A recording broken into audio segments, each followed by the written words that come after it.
এজন্য হারামখোর, পাপী, নাফরমান, তোরে বেটা চরিত্রহীন ছেলে তোমরা যারা এ নারী দেখো, ছবি দেখো, মোবাইলে অশ্লীল দৃশ্য দেখো, এক ওয়াক্ত সেজদা দাও না, তোরে মানুষ বেটা কোনোদিনও সম্মানের চোখে দেখে না, তোরে হাইওয়ান জানোয়ারের এক আইটেম ছাড়া আর কিচ্ছু মনে করে না। হ্যাঁ, চলতে থাকো যদি মনে করো জানোয়ারের পরিচয় নিয়েই, জানোয়ারের বৈশিষ্ট্য নিয়েই আমি সন্তুষ্ট, তো ঠিক আছে, চলো ভাইয়া চলো, অসুবিধা কি? ফাসাউফা তারা ইদিন কাশাফাল গুবার, খুব দ্রুতই দেখতে পাইবেন, অচিরেই দেখবে, অচিরেই ফয়সালা হয়ে যাবে। মৃত্যু এসে পার্থক্য করে দিবে, মৃত্যু এসে বুঝায় দিবে কোনটা ছিল করণীয়, কোনটা ছিল বর্জনীয়, কোনটা ছিল উচিত, কোনটা ছিল অনুচিত।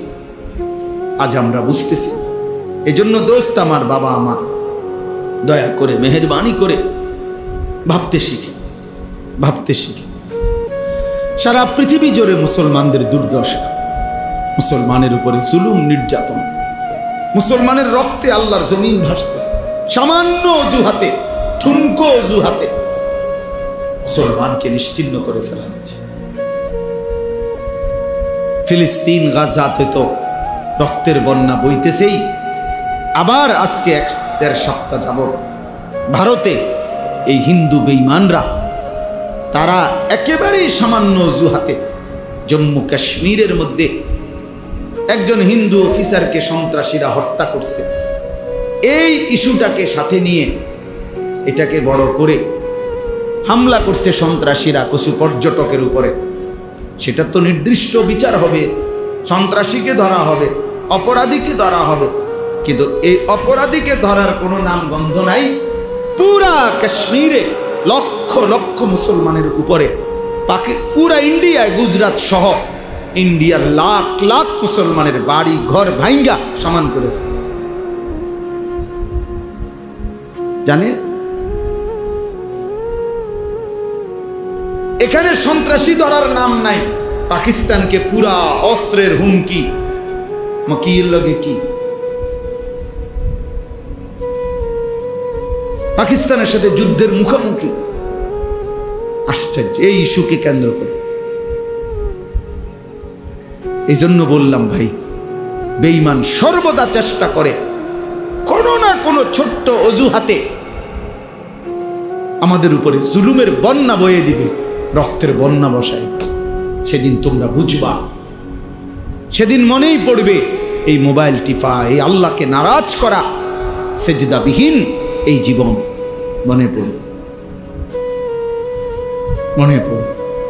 প্রতিবেশী যেহেতু গায়ে পড়ে ঝগড়া করতেছে, অতএব এটা খুব দ্রুতই ভয় হয় আমাদের এই চারদিকের প্রতিবেশী ইন্ডিয়া পরিকল্পিতভাবে ফ্যাসিস্ট জালেম যেদিন থেকে পলায়ন করছে, তারপর থেকে পরিকল্পিতভাবে ইচ্ছা করে গায়ে পড়ে মুসলমানদের উপরে জুলুম করতেছে। তার মানে এই যুদ্ধ, এই ষড়যন্ত্র, এই আগুনের লেলিহান দাবানল এখানেও ছড়াবে, এটা পৌঁছাবে কোনো না কোনো অজুহাতে, কোনো না কোনো টিপতে থাকো মোবাইল, দেখতে থাকো নারী ছবি। চলো ছেলেরা, চুলের পেখম, চুলের ফ্যাশন করো, নারী দেখো, ছবি দেখো, অসুবিধা নেই। শুধু অপেক্ষা করো আল্লাহর আযাব কখন আসবে, আল্লাহর আযাব কখন আসবে। সময় গুনতে থাকে, সময় গুনতে থাকে। সবাই বেখবর, আমরা সবাই বেখবর। আমাদের বাবা, আমাদের মা, আমাদের অভিভাবকরাও বেখবর। সবাই ব্যস্ত। কি নিয়ে ব্যস্ত বুঝি না আমি। ছেলে নামাজ পড়ে না, বাবা, মেয়ে পর্দা করে না, স্ত্রী পর্দা করে না, ঘরে নর্তকীর নাচ গান চলতেছে, ছেলের হাতে মেয়ের হাতে মোবাইল, সারা রাত নাচ গান দেখতেছে। এবারটা কি সংসার করে, কি করে আমি বুঝি না। এবার এই অপদার্থ বাপ, তুমি বেটা করোটা কি? তোমার পোলাটাও নামাজ পড়ে না, তোমার মেয়েটাও পর্দা করে না, তোমার বউটাও পর্দা করে না, তোমার ঘরে রঙিন টেলিভিশনে নর্তকী নাচে, তো তুমি অপদার্থ কি সংসার করো রে, কিতা করো রে তুমি? কিরে ভাই বলেন না, কি করেটা কিসে? মুসলমান করছেটা কি? তাইলে আল্লাহ আমাদেরকে বুঝ দান করে। আমাদের ভাবা দরকার, আমাদের ভাবনা দরকার, ইনসাফ দরকার।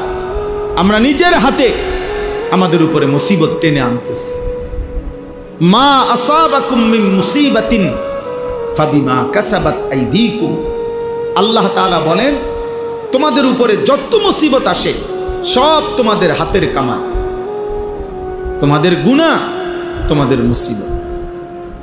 আমাদের পাপ, আমাদের এই ছেলেদের, মেয়েদের, আমাদের বয়স্কদের এই হারাম গুনাহ, আমার আপনার প্রতিটা পাপ আমাদের জন্য আযাবকে কাছায়,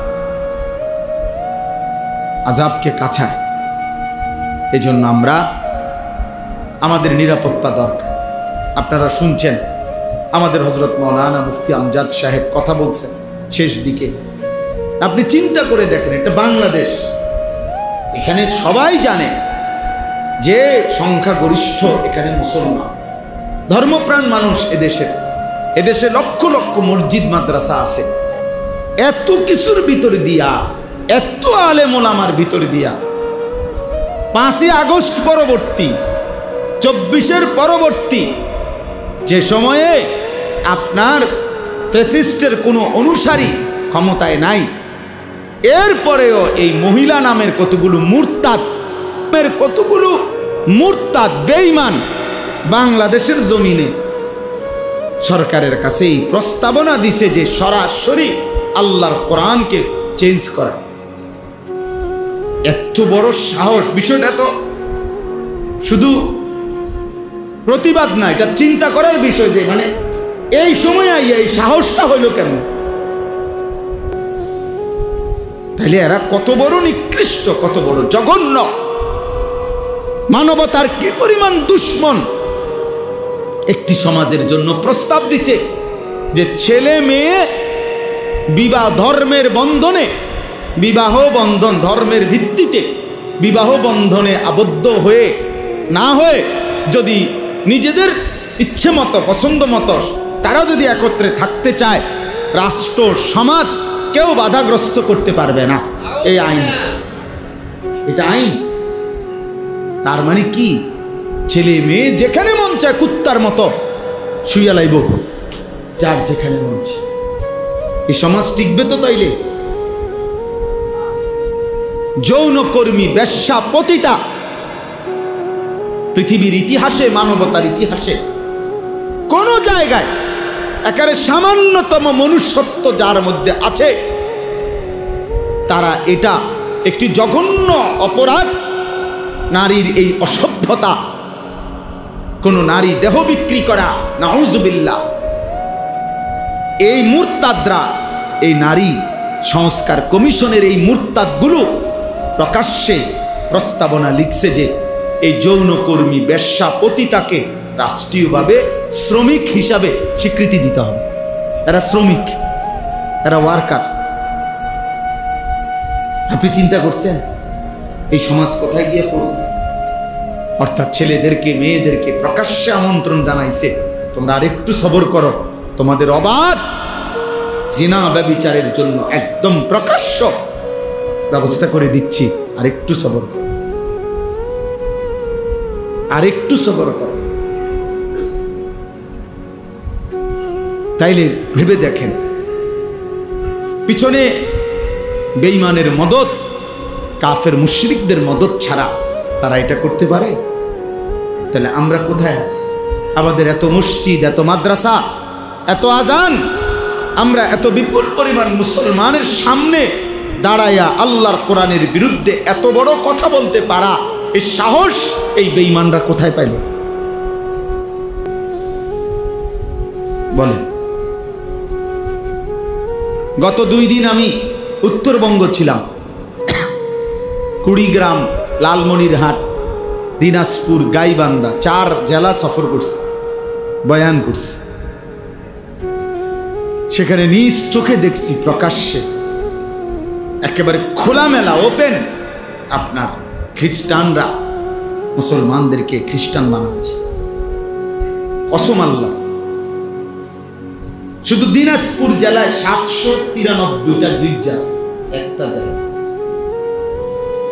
বাংলাদেশে খ্রিস্টানদের গির্জা একটি জেলায়। সব মানুষগুলোকে অভাব দারিদ্রতা এই ভয় প্রলোভন দেখায় নির্দিষ্ট মাসিক ভাতা, বিভিন্ন ভাতা, টাকা পয়সা দিয়ে প্রকাশ্যে। আমি এমন একজন ব্যক্তির সাথে দেখা করছি, আর অনেকের সাথে 2 দিনে এই কাজেই গেছিলাম। এমন ব্যক্তিকে দেখছি, কসম বিশ্বাস করেন, আমি নিজে কথা বলছি ওই লোকের সাথে। এই লোক একটি মসজিদে ওইখানে 7 বছর জুমা পড়াইছে, জুম্মার খতিব, সে প্রকাশ্যে খ্রিস্টান। আল্লাহর কসম। কুড়িগ্রাম, ভাবতে পারেন তোমরা ছেলেরা, আমাদের মাতৃভূমি তো বেটা, অরক্ষিত বেটা, কিসের উপরে তোমরা এই ফ্যাশন করতেছ? কিসের উপরে মোবাইল টিপতেছ? কে তোমা করে এত সুখ তুম করে কে দিল? এত নিরাপত্তা তোমা করে কে দিল? বাপের কয়দিনের বিদেশের টাকা, সংসারের কিছু টাকা পয়সাকে এইভাবে অনাদরে অবহেলা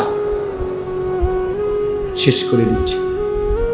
এরা ভাবতেও আসে না যে কি পরিমাণ মুসিবত দেশের উপরে আসছে। 8টা জেলা রংপুর বিভাগে একেবারে মাকড়সার জালের মতো খ্রিস্টান মিশনারিরা খ্রিস্টান বানাচ্ছে। সবগুলো আদিবাসী ওইখানে, এই যে সাঁওতাল জাতি বেশি, উপজাতি আর কি, এরা শতকরা 98 জন 99 জন খ্রিস্টান। আশ্চর্য।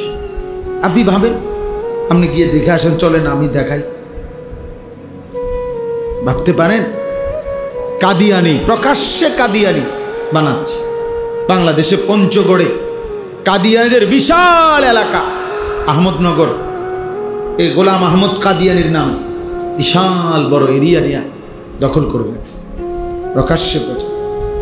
আরেকখানে গেছি, মা আরেক বেঈমান, সে নাকি মুসলমান হয়, তার কিছু পীর বলে এমনি এলাকার ভণ্ডে নিয়ম চালু করছে।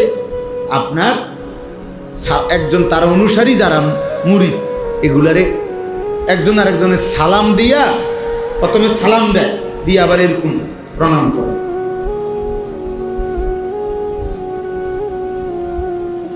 মা কি এটা কি? আমাদের দেশে দেখেন না, অনেকে মাজার দেখলে এরকম করে, এরকম কেরম জানি সিঞ্জি মিঞ্জি তো দেখি অনেক সময়, হেঁটে কইতে রে হেঁটে কি করছে, বুঝেন নাই? কারে সম্মান করলাম? কি বিল্ডিং এর সম্মান করলে এরকম, নাকি যিনি পিসার বুজুর্গ কবরে আছে ওনারে সম্মান করলেন? তো যদি ওনারে স্মরণ করো তো ওনার জন্য সূরা ফাতিহা না পড়ো, কি বুঝেন নাই? কথা, কোন কবরবাসীকে স্মরণ করার নিয়ম কি? এরকম সুমা দাওনিটা ডিকিতা আপনি সূরা ফাতিহা না পড়বেন, দাঁড়ান তো সিঞ্জি থামান, অটো থামান, গাড়ি থামান, থামাইয়া সবাই কি পড়েন? সূরা ফাতিহা পড়েন, 3 বার কুল হুয়াল্লাহু আহাদ পড়েন, ঠিক না? কবর জিয়ারতের নিয়ম কি? এগুলো নাকি বলেন না? তাহলে আমনের আমার যদি কবর, বাবার কবর জিয়ারত নিয়ম এটা হয়, তো পিসাব বাবার কবর জিয়ারত আরেক নিয়ম হবে ওটা, বলে এটা আরেক নিয়ম হবে কেন? আল্লাহ আমাদেরকে মাফ করে দেন। এজন্য আমাদের জন্য এটা জরুরি। আমি এই বাস্তবতাগুলো, আমাদের পার্বত্য চট্টগ্রাম অরক্ষিত, রাঙ্গামাটি, খাগড়াছড়ি, বান্দরবন, প্রতিনিয়ত খ্রিস্টানরা এটা দখলের পায় তারা আছে। এখানে হাজার হাজার মানুষ খ্রিস্টান। আমাদের সেন্ট মার্টিন কক্সবাজারের ওখানে, সেটাও অরক্ষিত। এটা নিয়েও নানামুখী কি আছে, ষড়যন্ত্র। তো দেশটাই এ কদ্দুর, বুঝেন নাই কথাটা? এমনি আমরা জায়গা কদ্দুরে, পুরোটা বাংলাদেশ ওয়ার্ল্ড ম্যাপে বাংলাদেশের জন্য যে কদ্দুর আঁকছে, এই কদ্দুরের মধ্যে কোনো একসাথে বাংলাদেশ পুরোটা এখন যায় না, জায়গা নাই। এই আমার দেশ এমনিতেই অল্প একটু, সেখানে যদি এতদিকে দুশ্মন ষড়যন্ত্র করে ছিনিয়ে নেওয়ার, থাকবে কি আর? প্রিয় ভাই আমার, ছেলেরা আমার, বাবা আমার, আল্লাহর দিকে ফেরা দরকার। এটাই রাত গভীরের কথা। আল্লাহর দিকে আমাদের ফেরা দরকার। আমাদের আল্লাহই আমাদের সমাধান। আজকে ৭৭ বছর যাবৎ ফিলিস্তিনের মুসলমান নির্যাতিত। ৭৭ বছর একদিনে। কাশ্মীরের মুসলমান আজকে ৭৮ বছর নির্যাতিত। ৬১ বছর ধরে রোহিঙ্গা মুসলমান নির্যাতিত। কাজেই এই পৃথিবীর জাতিসংঘ বলেন আর ইউরোপ বলেন, ওইসব কোনো বেঈমান আমাদের মুসলমানের কোনো সমস্যার সমাধান করে দিবে না। দিলে এতদিনে হইত। আমাদের সমাধান আমাদের আল্লাহ। আমাদের সমাধান আমাদের আল্লাহর আনুগত্য, আমাদের আল্লাহর কাছে ফিরে আসা, এটাই আমাদের সমাধান। আমরা সেজদা না দিলে, চোখের পানি না ফেললে, দোয়া না করলে আমাদের বিজয় আসবে না। বুঝেন নাই কথাটা? তোমরা একটা ছেলে হলেও ভাই, আমি জানি সবাই একসাথে পরিবর্তন হবে না, কিন্তু একজনই ভাইব। যদি কেউ একজন বুঝো, আলহামদুলিল্লাহ। একজন দুইজন করেই প্রয়োজন পরিমাণ মুজাহিদ, আল্লাহর দ্বীনের জন্য জানবাদ সৈনিক তৈরি হয়ে যাবে। দেখেন ঠিক সময় মতো আল্লাহ তাআলা ইমানের বিজয়ের জন্য যাদেরকে দরকার, আল্লাহই তাদেরকে আলাদা পছন্দ করে নিবেন। আল্লাহই নিয়ে। হ্যাঁ, আর ওই অকর্মণ্য অপদার্থ দুনিয়া লুভি নাফরমান, ওই নাফরমানিতেই পড়ে থাকে, নাফরমানিতেই পড়ে থাকে। এজন্য আমাদের আল্লাহর দিকে ফেরা উচিত। আপনাদেরকে একটা উদাহরণ দেই, তাহলে বুঝবেন। বদরের যুদ্ধের দিন, সবাই জানি আমরা বদরের যুদ্ধের ঘটনা। নবী সাল্লাল্লাহু আলাইহি ওয়াসাল্লামের বদরের যুদ্ধের দিন নবীজি ৩১৩ জন সাহাবীকে আল্লাহ নবী সাল্লাল্লাহু আলাইহি ওয়াসাল্লাম যুদ্ধের ময়দানে যখন দাঁড় করাইছেন, হাদিসে স্পষ্ট আছে, বুখারীর রওয়ায়াত, আমি নিজে পড়াইছি, বুখারী শরীফের হাদিস।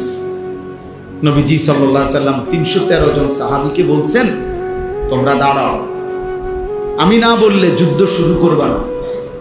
তো নবীজি এই কথা বলে পিছনের দিকে আসছে।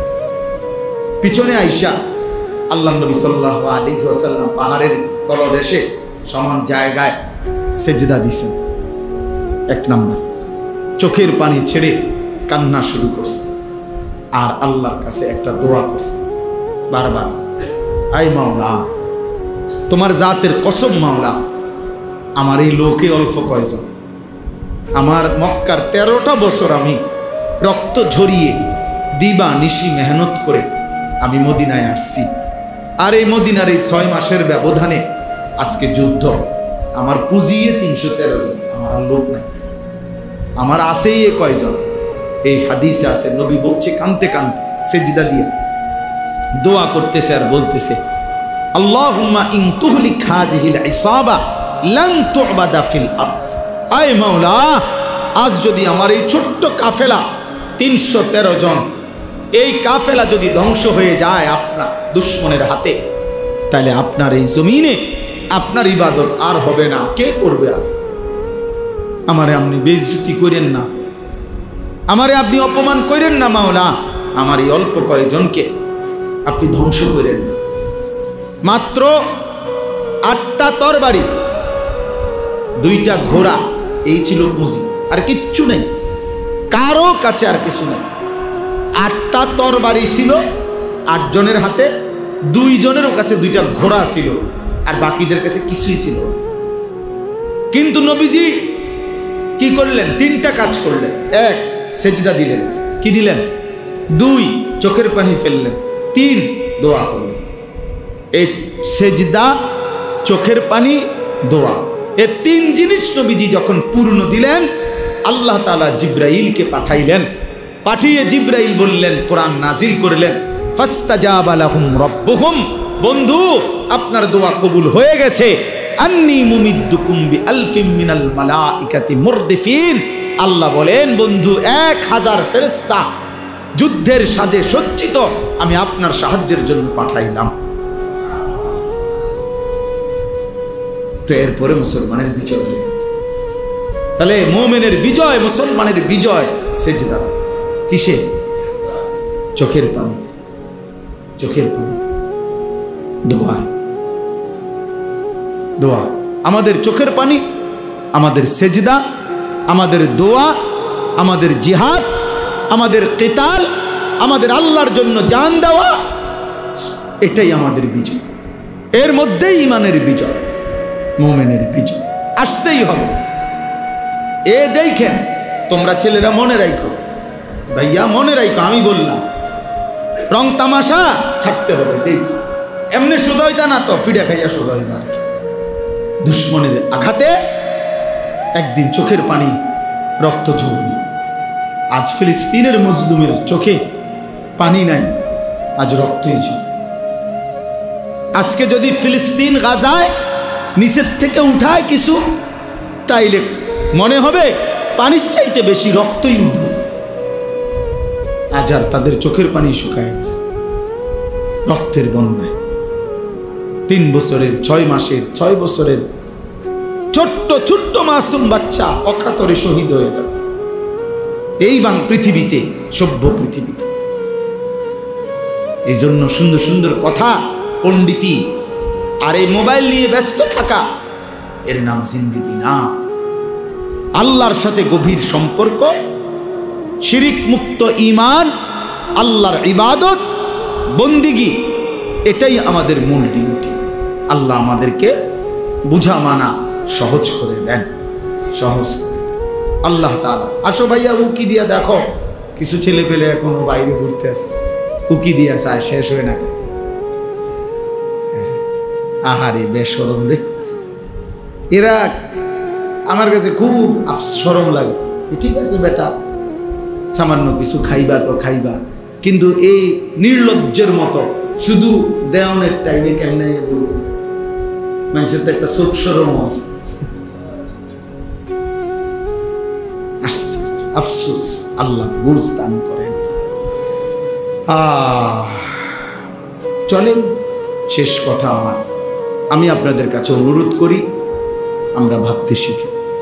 আবার দেখ, এই ইচ্ছা করে এই নাস্তিক মুরতাদ মহিলাগুলো বাংলাদেশের এই 18 কোটি মুসলমানের বিরুদ্ধে চ্যালেঞ্জ করছে। তার মানে এরা বারবার দুশ্মন, আমাদেরকে শান্তিতে থাকতে দিবে না, বারবার উস্কায় দেয়, বারবার ঝগড়া বাজায়। এই জন্য আগামীকাল হেফাজতে ইসলাম বাংলাদেশের উদ্যোগে আগামীকাল ইনশাআল্লাহ ঢাকার সোহরাওয়ার্দী উদ্যানে মহাসমাবেশ। এই নারী সংস্কার কমিশনের ভুয়া, কোরআন সুন্নাহ বিরোধী, মানবতা বিরোধী, হায়া বিরোধী এই কমিশন বাতিলের দাবিতে প্রতিবেদন এবং আরো কিছু ন্যায্য দাবিতে আগামীকাল মহান আমরা সব ইনশাআল্লাহ ছুটছে।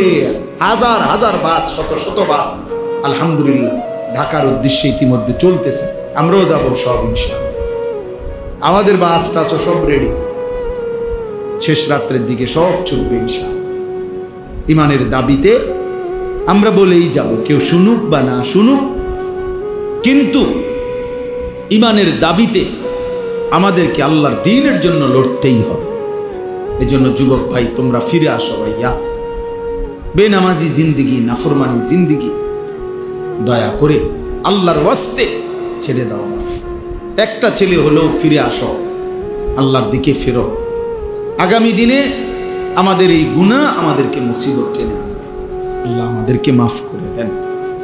আমি যে আয়াতগুলো পড়ছি, এই আয়াতের মধ্যে আল্লাহ তাআলা বলেন, ওয়াইদ বাওয়ানা লিইব্রাহিমা মাকানাল বাইত, আমি আমার বন্ধু ইব্রাহিমের জন্য আমার ঘর কাবা পুনরায় নির্মাণ করবার জন্যে আমি আল্লাহ তাআলা জায়গা পুরা নির্ধারণ করে দিলাম।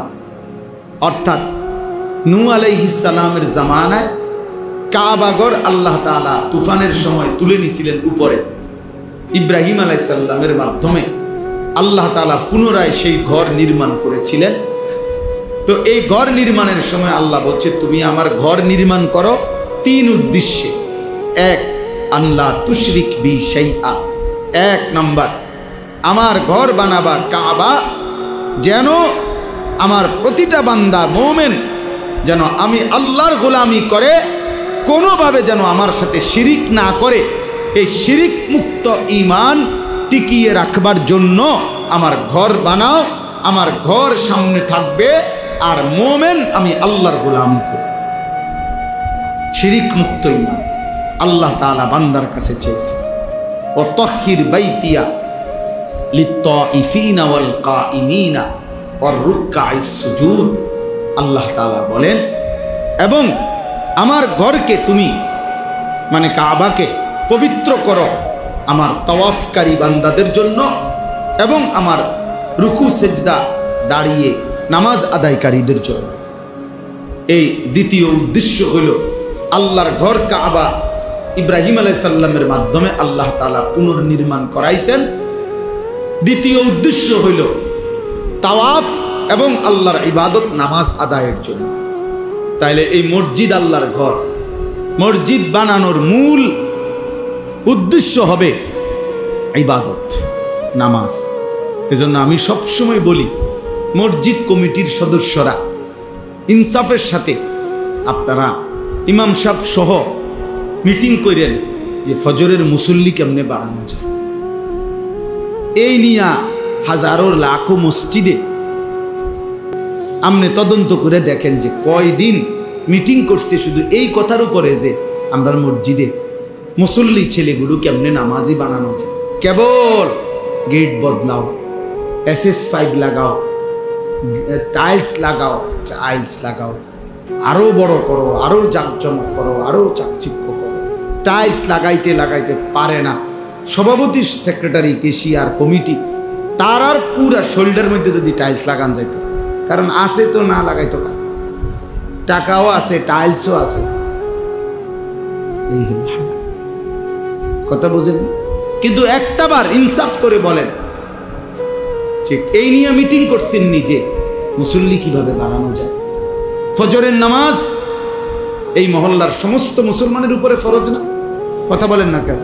তাহলে আপনারা উদ্যোগ নেন, আপনারা আলোচনা করেন বয়স্করা, কমিটিওয়ালারা, মুরব্বীরা, যে আর কি করা যায়, আর কি করতে পারি আমরা। 50 জন মুসলমান তো একত্রে ভাবতে পারে। আমার একটা পরিচিত জায়গা আছে সন্দ্বীপ, চট্টগ্রাম। ওইখানে 2023 সালের অক্টোবর মাসে 4 থেকে 5 জন কলেজের ছেলে যারা নিয়মিত ফজরের নামাজ পড়ত, ওরা একদিন সিদ্ধান্ত নিছে যে আমরা আমাদের বন্ধুদেরকে ফজরের নামাজের জন্য উঠাবো। আমার খুব ঘনিষ্ঠ ওরা, 1 বছর তারা মেহনত করছে, প্রতিদিন ফজরের নামাজের জন্য বন্ধুদেরকে উঠাইতো।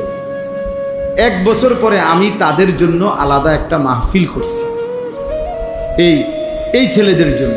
ওরা আমার হিসাব দিছে যে হুজুর আলহামদুলিল্লাহ 1 বছর আমরা এই 4 জন বন্ধু 5 জন আমরা একসাথে দিন রাত মেহনত করে ফজরের জন্য বন্ধুদেরকে উঠাইছি।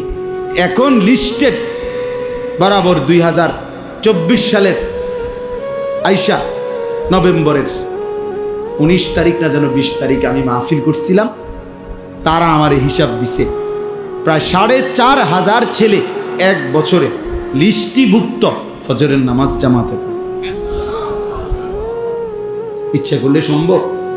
কথা বলেন না কেন? সম্ভব। একজন মুরব্বী জিম্মাদারি নেন যে আমি আমার নাতিরে উঠাবো।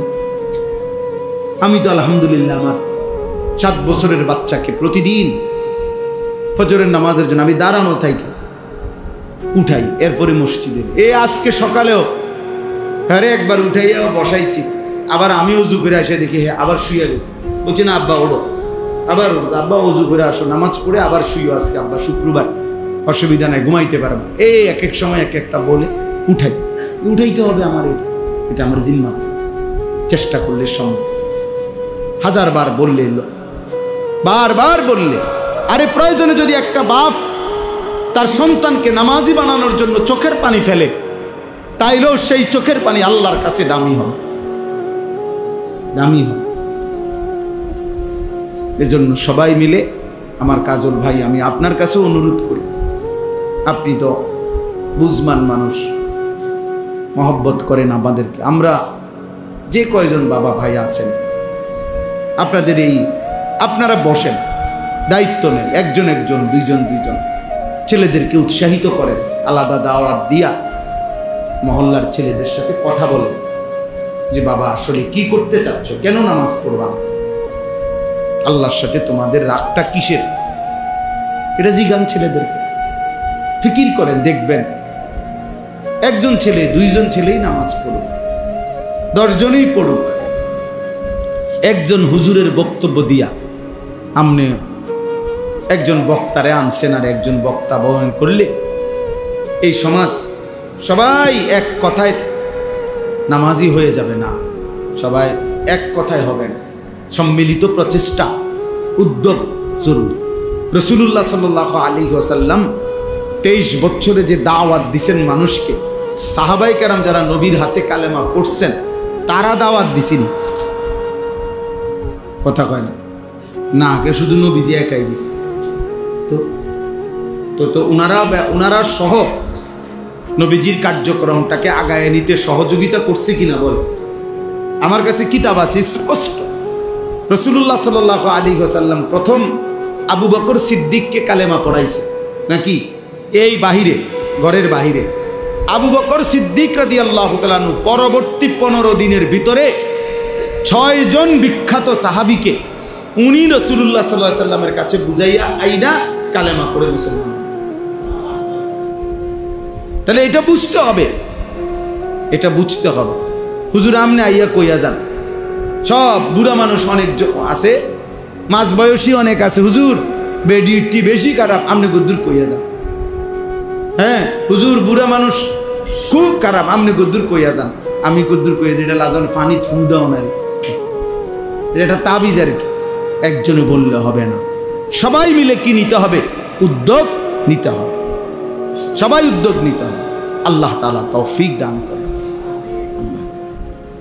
আল্লাহ মাফ করে দেন। চলেন শেষ কথা হইল, আল্লাহ তাআলা বলছেন, তাহলে আমি বলার উদ্দেশ্য হইল, তৃতীয় কথা হলো আদ্দিন ফিন্নাস বিল হজ। আল্লাহ তাআলা বলছে, বন্ধু ইব্রাহিম আমার ঘর বানাইছি কাবা, এই ঘরকে কেন্দ্র করে মানুষ যেন হজে আসে এই ঘোষণা দেন। তাহলে কাবা ঘরের 3টি মাকসাদ আল্লাহ বলছেন। 1 নাম্বার আমার ঘরের চারদিকে তাওয়াফ করবে, 2 নাম্বার নামাজ আদায় করবে, 3 নাম্বার হজ করবে। তাইলে বাপ আপনাদের কাছে আমাদের বিনীত অনুরোধ, যে কয়জন সামনে বসছেন প্রত্যেকেই প্রথম কথা হলো শিরিক মুক্ত ঈমান এবং আল্লাহর ইবাদত বন্দেগীর প্রতি যত্নবান হন। নিজেদের ছেলেপেলের দিকে দেখেন, মহল্লার ছেলেদের দিকে সবাই তাকায়েন। বাবা চাচারা চোখ বন্ধ করলেই ঝড় থামে না, মনে রাখেন একটা কথা, অর্থাৎ এই কথাটা মনে রাখেন যে আমনে তুফান আসতেছে, আমনে যদি চোখ বন্ধ করে এখন কই না তুফান তো আইয়ে না, তুফান বুঝি আইয়ে না, আমনে না চোখ বন্ধ রাখছে, কথা বোঝেন নাই আমার? তাহলে চোখ বন্ধ করলে ঝড় থামে না, ঝড় তো আসতেই আছে, আমনে না চোখ বন্ধ করে রাখছেন। তাহলে আমনে যদি বলেন আমি বুঝি না, তার মানে এই সমাজের অধপতন থামবে না, সমাজ নষ্ট হয়ে যাবে, একদিন আপনার ঘর আক্রান্ত হবে। এই জন্য প্রত্যেকের সাধ্যমতো নিজেকে সাধারণ মানুষ, গ্রামের মানুষ এসব বললে হবে না, একেবারে দিন মজুর কুলি ঠেলাওয়ালা রিক্সাওয়ালাও তো নিজের সংসার বুঝে, সংসারের কিছু আসবাবপত্র ব্যবস্থা করে, তো এগুলো বুঝলে আপনি ওইটা বুঝবেন না কেন? এই জন্য প্রত্যেকেই আন্তরিকভাবে নিজেদের মহল্লায়, নিজেদের সমাজে, নিজেদের ছেলেদেরকে কিভাবে নামাজি বানানো যায় ফিকির করে। এই দেখেন এখন অনেকগুলো ছেলে ঢুকছে, এদেরকে জিজ্ঞাসা করে দেখেন, মুসলমানের বাচ্চা নামাজ পড়ছো কেন? জিজ্ঞাসা করে দেখেন এদের মা কোথায়, এদের বাবা কোথায়, এদের আল্লাহ কোথায়, এদের রসুল কোথায়? জিজ্ঞাসা করেন, ইনসাফ করেন, বলেন যে বাবা এত বড় নির্লজ্জ কেমনে হইল? আফসোস, এটা ওই কপালে লানত যে কপাল আল্লাহকে সেজদা করে। লানত তোর কপালে, লানত বেটা, আল্লাহর লানত। আল্লাহ কোরআনে বলছে, ইবলিস তুই আমারে সেজদা দিলি না, তোর উপরে আমি আল্লাহর লানত কিয়ামত পর্যন্ত। কোরআন শরীফের আয়াত কিনা? খাও, কোনো অসুবিধা নাই, খাও, পেশাব করো, পায়খানা করো, নারী দেখো, ছবি দেখো, জিনার ব্যভিচার দেখো, কিন্তু মনে রাখো ওই জিন্দিগি জানোয়ারের জিন্দিগি, যে জিন্দিগি সেজদা করে না। ওই জীবন কুকুরের জীবন, যে জীবন আল্লাহর গোলামি করে না।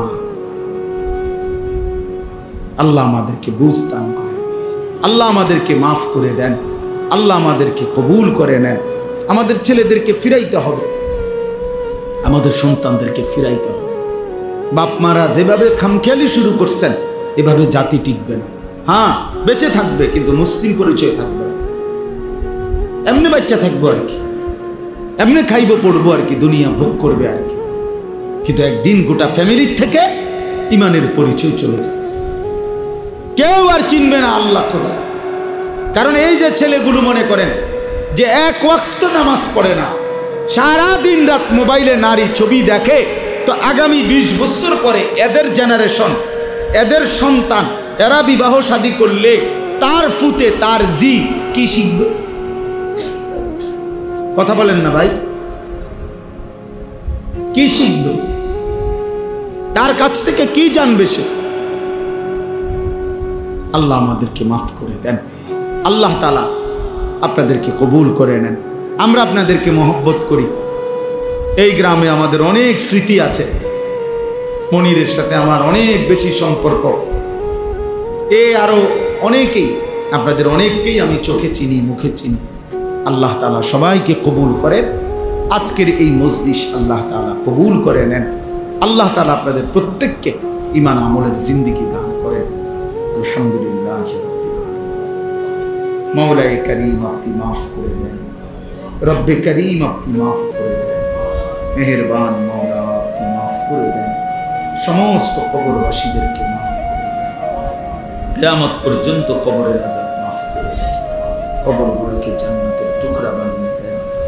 আল্লাহ জিন্দেগি সুন্দর করে দেন, জীবনটা সুন্দর করে দেন, ঈমান আমলের জীবন দান করে, গুনাহ থেকে বাঁচবার তৌফিক দান। আল্লাহ জাহান্নামে ফেলিয়েন না মাওলা, জান্নাত থেকে বঞ্চিত করিয়েন। আল্লাহ এই কিশোর যুবক ছেলেগুলোকে নামাজি বানিয়ে দেন, আল্লাহ নামাজি বানায় দেন, নামাজি বানায় দেন। ওরা বোঝে নাই মাওলা, ওরা মনিবকে ভুলে গেছে, ওরা মালিককে ভুলে গেছে। ওদের অনেক ছেলে বহুদিন হয় সেজদাকে ভুলে গেছে। আপনি দয়া করেন, আপনি দয়া করেন, আপনি দয়া করেন, আপনি মেহেরবানি করেন। এরা আমাদের সন্তান মাওলা, এদের মা মুসলমান, বাবা মুসলমান, এদের বংশ মুসলমান।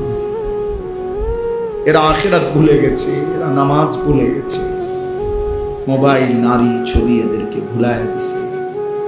আয় মাওলা আপনি ফিরায়া দেন, আপনি ফিরায়া দেন, আপনি ফিরায়া দেন। বাবাদেরকে কবুল করে নেন, বয়স্কদেরকে আরো আমলের তৌফিক দেন, মা বোনদেরকে পর্দা পুশিদা দান করেন, সমস্ত কবরবাসীদেরকে মাফ করে দেন। আয় আল্লাহ প্রত্যেকের নেক মাকসাদ পূরণ করে দেন, অসুস্থ বিমারি যারা শিফা করে দেন, কামাই রুজিতে হালাল বরকত দান করে। আয় করিম আপনি রহম করে, আপনি রহম করে, যার যত নেক মাকসাদ আছে পূরণ করে। প্রবাসী বিদেশের জমিনে যারা সহি সালামতে নিরাপদে রাখেন মাওলা, আয় আল্লাহ আপনি প্রত্যেককে তার স্ত্রী সন্তান নিয়ে ঈমান আমলের জীবন দান করেন। নাফরমান সন্তান দিয়েন না মাওলা, চরিত্রহীন সন্তান দিয়ে বেইজ্জতি করেন না, বেহায়া বেপর্দা স্ত্রী কন্যা দিয়ে আল্লাহ লজ্জিত করেন না মাওলা, অপমানিত করেন না আল্লাহ। আপনি দয়া করে, আপনি দয়া করে আমার দেশকে নিরাপদ করে দেন, আমার দেশকে নিরাপদ করে দেন। কোরআন সুন্নাহ বিরোধী কোনো আইন যেন আমার জমিনে বাস্তবায়ন না হয় মাওলা। আল্লাহ আমরা জান দিয়ে প্রতিহত করব মওলা, আমরা হতে দেব না মওলা, রক্তের বিনিময় হলো হতে দেব। আগামীকালকের হেফাজতে ইসলামের মহাসমাবেশ কবুল করে নেন আল্লাহ, সমস্ত প্রতিবন্ধকতা থেকে হেফাজত করেন। আপনি দয়া করেন, আপনি দয়া করেন, আপনি দয়া করেন, আপনি দয়া করেন। আল্লাহ এই বেনি খোলা জামে মসজিদ আপনি কবুল করে নেন। মসজিদকে বর্ধিত করতে সাজাতে যে যেটুকু সহযোগিতা, ভালোবাসা, আন্তরিকতা দেখিয়েছে প্রত্যেককে উত্তম বিনিময় দান করে। ইমাম সাহেব, খতিব সাহেব, মুয়াজ্জিন, কমিটি, মুসল্লি প্রত্যেককে কবুল আর মনসুর করে নেন। রব্বির হামহুমা কামা রব্বায়ানি সগীরা রব্বানা হাব লানা মিন আজওয়াজিনা ওয়া যুররিয়াতিনা কুররাতা আ'য়ুন ওয়াজআলনা লিল মুত্তাকিনা ইমামা।